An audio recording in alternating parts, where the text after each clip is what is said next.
Friends welcome to my simple science quick teaching channel. आज के रायमार्टिन प्रश्नविचित्रा बोइर भल्यूम 1 जो द्वितीय पर्यायक्रमिक मूल्यायन से द्वितीय पर्यायक्रमिक मूल्यायन क्लास 10 भूगोलेर तुम्हार प्रथम जो स्कूलटी रयेछे द्वितीय पर्यायक्रमिक मूल्यायन सेई स्कूलेर प्रश्न और उत्तर निये आलोचना करब। तार आगे तोमरा सिलेबासटी देखते पाচ্ছ। प्रथम प्राकृतिक भूगोल रयेछे वायुमंडल और बायुमंडल और आंचलिक भूगोल जेटी रयेछे सेखाने हच्छे भारत अर्थनैतिक परिवेश। तोमरा देखते पाচ্ছ, आमि देखाচ্ছি তোমাদেরকে आस्ते आस्ते, তোমরা দেখে নাও। एरपरे तोमरा देखते पाচ্ছ যে प्रथमे যে বালুরঘাট যে খাদিমপুর যে হাই स्कूल से हाई स्कूलेर प्रश्नपत्र देखते पाচ্ছ 1 मार्केर 8टी एमसिकिউ। तो 1 मार्केर 8टी एमसिकिউ प्रथम যে एमसिकिউটি যে বায়ুমণ্ডলে নাইট্রোজেনের যে গ্যাসের পরিমাণ এটা হবে 78%, পৃথিবীর অ্যালবেডের পরিমাণ হবে 34%, কোন প্রকার বৃষ্টিপাত নিরক্ষীয় অঞ্চলে ঘটে পরিচলন বৃষ্টিপাত। এবার তোমরা দেখতে পাচ্ছ মরা কোটালের সময় पृथिवी और चाँद कत डिग्री कोण अवस्था 90 डिग्री प्रदत्त कोण नदीते बान डाका मैं देखा जाए এটা हुगली नदी। भारतेर मैनचेस्टार आहमेदाबाद सर्वाधिक साक्षर राज्य केराला। भारतेर सिलिकन भैली बला है बेंगालुरुके। এই 8টি एमसिकिউ হয়ে গেল। এরপর তোমরা দেখতে পাচ্ছ যে বিভাগ যে এরপর তোমরা দেখতে পাচ্ছ বিভাগ যে খ সেই বিভাগ খয়ে যে প্রথমে শুদ্ধ অশুদ্ধ রয়েছে 2 দাগে যেটা 1 মার্কের 3টি রয়েছে। দেখতে পাচ্ছ যে ট্রোপোস্ফিয়ার উচ্চতা বৃদ্ধির সঙ্গে সঙ্গে উষ্ণতা বাড়ে, এটা হবে অশুদ্ধ। তারপরে মুখ্য জোয়ারের প্রতিপাদ অংশে গৌণ জোয়ার, এটি হবে শুদ্ধ। গম উৎপাদনের উত্তরপ্রদেশ রাজ্য ভারতের প্রথম, এটিও হবে শুদ্ধ। এরপরে তোমরা দেখতে পাচ্ছ 2.2 দাগে ড্যাশ স্থলভাগের বিধ্বংসী ঘূর্ণঝড়, এটা উত্তর হবে টর্নেডো। তারপরে তোমরা দেখতে পাচ্ছ যে 2.2 দাগে পৃথিবী ও চাঁদের সবচেয়ে কম দূরত্বকে কী বলে, এটি হবে পৃথিবী চাঁদের সবচেয়ে কম দূরত্ব বলে পেরিজি। তারপরে তোমরা দেখতে পাচ্ছ ভারতের ধান গবেষণাগার উড়িষ্যার ড্যাশে অবস্থিত, এটা ভারতের ধান গবেষণাগার উড়িষ্যার কটকে অবস্থিত। তারপরে 2.3 দাগে যে দুটি একটি বা দুটি শব্দ উত্তর দাও। প্রতীপ ঘূর্ণবাতের কেন্দ্রে কোন ধরনের বায়ুচাপ বিরাজ করে? প্রতীপ ঘূর্ণবাতের এখানে উচ্চ চাপ বা উচ্চ বায়ুচাপ বিরাজ করে। কোন বন্দরকে ভারতের প্রবেশদ্বার বলা হয়? এটি হবে মুম্বাই বন্দরকে ভারতের প্রবেশদ্বার বলা হয়। এরপরে নেক্সট যে বিভাগ যে গ ট্রোপোপজ বলতে কী বোঝো? ট্রোপোস্ফিয়ার এবং স্ট্র্যাটোস্ফিয়ার দুই বায়ুস্তর সীমা নির্দেশক সংযোগকারী উপস্তকে ট্রোপোপজ বলে। ট্রোপোস্ফিয়ারে বায়ুস্তরের অঞ্চলে এসে থেমে যায়, তাকে ট্রোপোপজ বলা হয়।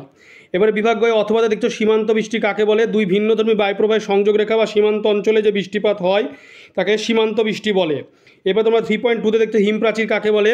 উত্তর আটলান্টিক মহাসাগরের সুমেরু অঞ্চল থেকে আগত ল্যাব্রাডর স্রোতের শীতল ও গাঢ় সবুজ রঙের জল উপসাগরের স্রোতের উষ্ণ ও গাঢ় নীল জল পাশাপাশি বিপরীত দিকে প্রবাহিত হয়েছে। দুই বিপরীতমুখী স্রোতের মাঝে একটা নির্দিষ্ট সীমারেখার লক্ষ্য হয়েছে, এই সীমারেখা হিমপ্রাচীর বলা হয়।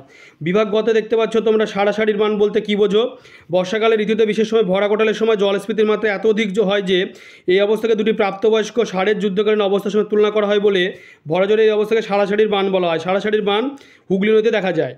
এরপর তোমরা দেখতে পাচ্ছ যে এখানে তারপরে আছে প্রশ্ন রয়েছে আকাশপথে দুটি সুবিধা লেখো। আকাশপথে দুটি সুবিধা হচ্ছে এটি অতি দ্রুত পণ্য বা যাত্রী বহন করতে পারে, আর জরুরি অবস্থায় উদ্ধার কাজ এবং ত্রাণ কাজে আকাশপথ পরিবহনের প্রধান ভরসা। তারপর তোমরা দেখতে পাচ্ছ যে অথবাতে আদমশুমারি বলতে কী বোঝো? আদমশুমারি কাকে বলে? কোনো দেশে একটি নির্দিষ্ট সময় পর পর সাধারণত 10 বছর অন্তর দেশের জনসংখ্যার বা বিভিন্ন দিকে যেমন সামাজিক আর্থিক স্থিতি জানার জন্য যে সার্ভে করা হয় তাকে আদমশুমারি বলা হয়। এবার হচ্ছে বাগিচা ফসল কাকে বলে? বড় আকারে নির্দিষ্ট বাগানে যে অর্থকরী ফসলের চাষ করা হয় তাকে বাগিচা ফসল বলা হয়, যেমন চা এবং কফি। সোনালী তন্তু বলতে কী বোঝো? পাট হলো এক প্রাকৃতিক তন্তু যা উদ্ভিদ থেকে উৎপন্ন হয়, যাকে চকচকে সোনালী রঙের কারণে সোনালী তন্তুও বলা হয়। এরপরে তোমরা দেখতে পাচ্ছ যে ঘ বিভাগ যেটি রয়েছে সমুদ্র বা স্থলভাগের বায়ুর মধ্যে পার্থক্য লেখো। তোমরা স্ক্রিনশট মেরে দেখে নিতে পারো সমুদ্র বা স্থলভাগের বায়ুর মধ্যে পার্থক্যটা আমি লিখে দেখিয়ে দিয়েছি তোমাদেরকে, তোমরা দেখতে পারো। তোমরা স্ক্রিনশট মেরেও দেখে নিতে পারো সমুদ্র এবং স্থলভাগের মধ্যে পার্থক্য। এরপরে তোমাদের রয়েছে যে 4 পয়েন্ট, তারপরে হচ্ছে ঘূর্ণবাত ও প্রতীপ ঘূর্ণবাতের মধ্যে পার্থক্য লেখো। ঘূর্ণবাত এবং প্রতীপ ঘূর্ণবাতের মধ্যে যে পার্থক্যটি রয়েছে সেটা তোমরা স্ক্রিনশট মেরে তুলে নিতে পারো, বা ভিডিওটি স্কিপ করেও তোমরা ভিডিওটি স্টপ করেও তোমরা কিন্তু লিখে নিতে পারো। দেখতে পাচ্ছ ঘূর্ণবাত এবং প্রতীপ ঘূর্ণবাতের মধ্যে পার্থক্য। এরপরে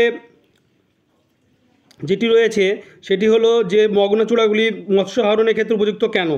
মগ্নচূড়াগুলি মৎস্যের অনুকূল, তার কারণ হচ্ছে মগ্নচূড়া অঞ্চলগুলি অগভীর হওয়ায় এবং নাতিশীতোষ্ণ মণ্ডলে অবস্থিত হওয়ায় এখানে মাছের বসবাসের উপযোগী অনুকূল তাপমাত্রা পাওয়া যায়। তোমরা স্ক্রিনশট মেরে এটা তুলে নিতে পারো বা দেখতে পারো। আস্তে আস্তে আমি দেখাচ্ছি তোমাদেরকে, তোমরা দেখে নাও মগ্নচূড়া। এরপরে তোমার রয়েছে যেটি সেই লাস্ট কোশ্চেন রয়েছে যেটা তারপরে জোয়ারভাটা এবং সমুদ্রের পার্থক্য লেখো, এবং জোয়ারভাটার সঞ্চয় পার্থক্য করে তোমরা স্ক্রিনশট মেরে দেখে নিতে পারো। দেখতে পাচ্ছ এটা স্ক্রিনশট মেরে তোমরা তুলে নিতে পারো। তোমরা ভিডিওটি বেশি বেশি করে শেয়ার করবে এবং চ্যানেলটিকে অবশ্যই সাবস্ক্রাইব করে পাশে বেল আইকনটি তোমরা প্রেস করবে এবং লাইক ও কমেন্ট করবে।